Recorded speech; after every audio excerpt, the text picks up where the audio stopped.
Olá! Vamos começar agora a nossa revisão sobre a aula de tipos de perigos que nós temos nos alimentos.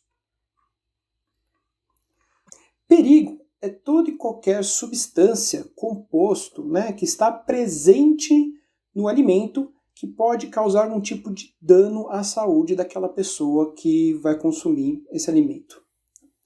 Os perigos eles podem ser classificados em perigos físicos, que são, por exemplo, fragmentos de metal, madeira, alguma coisa realmente física que está presente no alimento.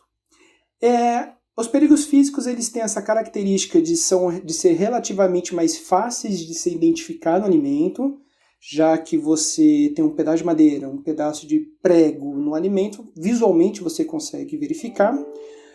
Embora a maioria dos acidentes que acontecem com os perigos físicos são em alimentos enlatados, como bebidas, por exemplo, onde você não põe no copo, você acaba bebendo diretamente da lata, então ela vai da lata diretamente para sua garganta e acaba então causando um tipo de dano. Agora, se você tiver colocar no copo ou num prato, no caso de um alimento sólido, visualmente você consegue identificar esse perigo. Outra característica dos perigos físicos é que eles atingem menos pessoas do que os outros tipos de perigo. Se tiver um prego no alimento, vai atingir só aquela pessoa que consumiu o prego, não vai atingir as outras pessoas. Então a disseminação desse perigo ele é bem menor comparado aos outros dois. E os danos causados pelos perigos físicos podem ser cortes na boca, na garganta, quebra de dente.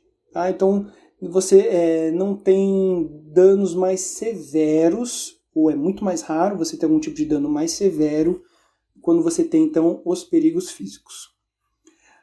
Há também os perigos químicos, que são aqueles produzidos por compostos químicos presentes no alimento, aí como herbicidas, pesticidas, remédios como antibióticos que se dão para animais, tintas, às vezes se descola algum tipo de tinta presente num prato, um esmalte, aqueles pratos enfeitados, essa tinta pode sair do prato e parar no alimento. Desinfetantes, restos de detergente que não foram feito um bom enxágue no utensílio, então ficou resquício desse detergente, desse produto químico no utensílio e ele então pode contaminar o alimento. Eles têm as características que atingem mais pessoas que o físico, porque visualmente você não consegue identificar, então você só vai identificar que tem algum problema depois que você consumiu. Dependendo do tipo de produto que está ali, você vai ter alguma queimação na boca, você vai sentir, então você vai parar de consumir. Então você tem uma disseminação menor também desse tipo de perigo. É maior comparado ao físico, mas atinge menos pessoas, não tantas pessoas assim. E os sintomas que você tem pode ser de queimaduras, dependendo do pH do produto químico que está ali. Diarreia, vômitos, já que esses produtos químicos eles causam irritação na mucosa, então o corpo tenta eliminar essa irritação. Então você tem esses sintomas. E nós temos os perigos biológicos, que são causados por micro-organismos e toxinas produzidas por esses micro-organismos. Em quesito de maior preocupação na indústria, a indústria ela se preocupa mais dos perigos biológicos comparados com o químico e físico, justamente você tem a probabilidade de atingir muito mais pessoas, porque esse micro-organismo pode estar presente, você vai consumir, você não vai sentir nada no momento que você está consumindo, então você só vai sentir os primeiros sintomas horas depois, então você tem um maior risco de disseminação desse perigo no alimento, porque você tem um alimento que você consumiu, sobrou, levou para casa, e alguém da sua família pode consumir, então até os primeiros sintomas surgirem, várias pessoas podem ter sido contaminadas. Então, uma das maiores preocupações, claro que a indústria também se preocupa muito com o perigo físico, com o perigo químico, mas ela tem também uma maior preocupação com os perigos biológicos, porque ela atinge muito mais pessoas. Esses perigos eles podem ser classificados em severidade alta, então onde você tem efeitos graves para a saúde, então quando estão presentes um tipo daquele perigo de severidade alta, o risco para a saúde é muito, muito alto, pode inclusive causar morte. Você tem a severidade moderada, que você tem uma disseminação mais extensa, né? Então é uma preocupação, que acontece, por exemplo, no tipo de perigo químico, né? Então você tem um problema de um lote, então o lote inteiro está contaminado, então você tem uma disseminação muito alta. Normalmente, o risco moderado ele pode ser revertido com uma internação hospitalar, então você tem uma recuperação desse indivíduo depois de internado.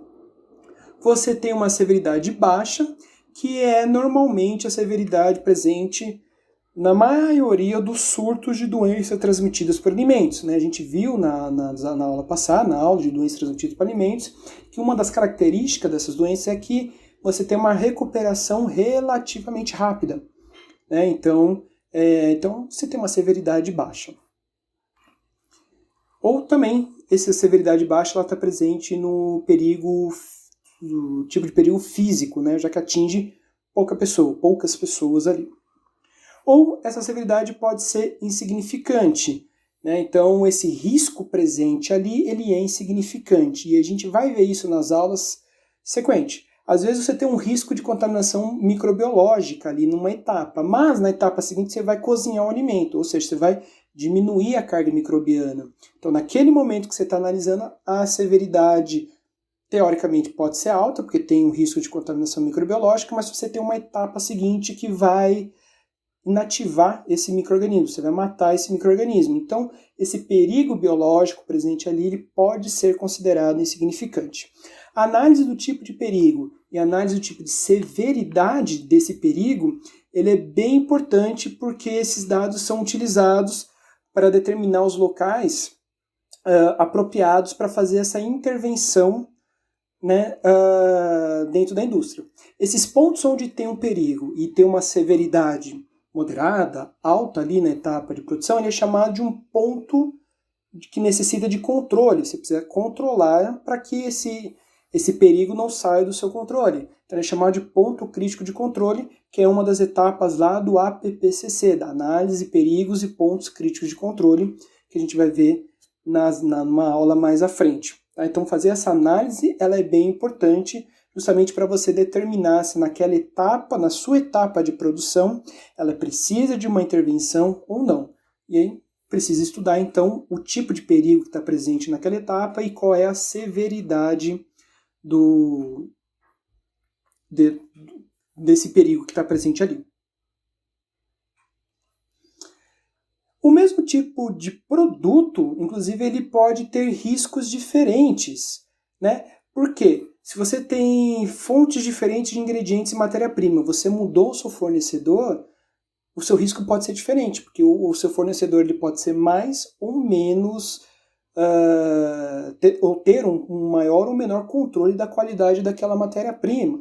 Então, se ele tem um menor controle, você passa de um risco que é baixo para um risco moderado, até um risco alto de perigo ali, porque a sua matéria-prima ela é de outra fonte, ela é de outro fornecedor. Então, você mudou a avaliação de risco ali. Então, essa avaliação de risco ela deve ser feita sempre de forma contínua. Ela pode ter variações na formulação, então você alterou algum produto ou a quantidade de um produto. Muitos produtos alimentícios ou muitos produtos que são utilizados como ingredientes, né, eles não são tóxicos, claro, porque fazem parte da alimentação, porém se você aumentar muito a quantidade desse composto, ele pode ser tóxico. Às vezes um corante, às vezes um tipo de conservante, às vezes algum tipo de produto que você coloca ali, em doses recomendadas, ele não vai trazer nenhum malefício para a sua saúde, mas se você aumentar a dosagem por algum motivo, aí sim, esse produto químico que você adicionou a mais, esse ingrediente que você adicionou a mais do que deveria, ele acaba se tornando um risco para o alimento. Depende do tipo de equipamento, tem equipamentos que podem soltar peças, equipamento, por exemplo, uma fatiadora, você tem um risco de corte do manipulador, então isso é um risco biológico, né, de você ter sangue ali no alimento, então aquela fatiadora, ela pode trazer um risco para a produção, ela pode soltar graxa, pode soltar peça, ela pode desfiar. Por exemplo, tem muitas indústrias de alimentos que usam esteiras que transportam o alimento. Se é uma esteira de algodão, esse algodão pode se desfiar. Então, pode trazer um risco para o alimento. O tempo do processo e armazenamento, o tempo que aquele alimento ele fica na temperatura ambiente, né? A gente já viu que quanto maior o tempo que o alimento permanece na temperatura ambiente, maior a probabilidade dele ser contaminado. E quanto maior o tempo de armazenamento, maior a probabilidade também de acontecer algum acidente, de rompimento de embalagem, ou de, se é um alimento que tem que ser armazenado em temperaturas baixas, de você ter uma quebra do equipamento e você ter um aumento da temperatura. Então você aumenta o risco de contaminação desse alimento. E experiência e conhecimento dos funcionários também. Então, quanto maior o conhecimento você dá para o seu funcionário, menor é a probabilidade de acontecer algum tipo de acidente, algum tipo de risco ali. Embora quanto maior conhecimento ou quanto mais experiência aquela pessoa tem, mais segura ela fica e também maior a probabilidade de ter algum acidente, porque ela pode esquecer alguma coisa porque ela se acha tão confiante e às vezes ela esquece ou pula algumas etapas. Então, o treinamento é importante até para as pessoas mais experientes. A gente vai ver mais para frente que até no próprio manual de boas práticas tem que ter descrito exatamente qual é a periodicidade de treinamento que você vai dar para o seu funcionário. Mesmo o funcionário que está 5, 6, 10 anos trabalhando no local, ele também tem que ter uma atualização do conhecimento dele, uma atualização do treinamento para evitar que ele seja uma fonte de contaminação de produto, né? Então, que ele traga um risco para aquele produto. Bom, essa aqui foi a revisão da aula sobre tipos de perigos que nós temos nos alimentos. Caso vocês tenham qualquer dúvida, podem colocar lá no tópico específico de dúvidas que a gente tem na sala de aula virtual. E bons estudos para vocês!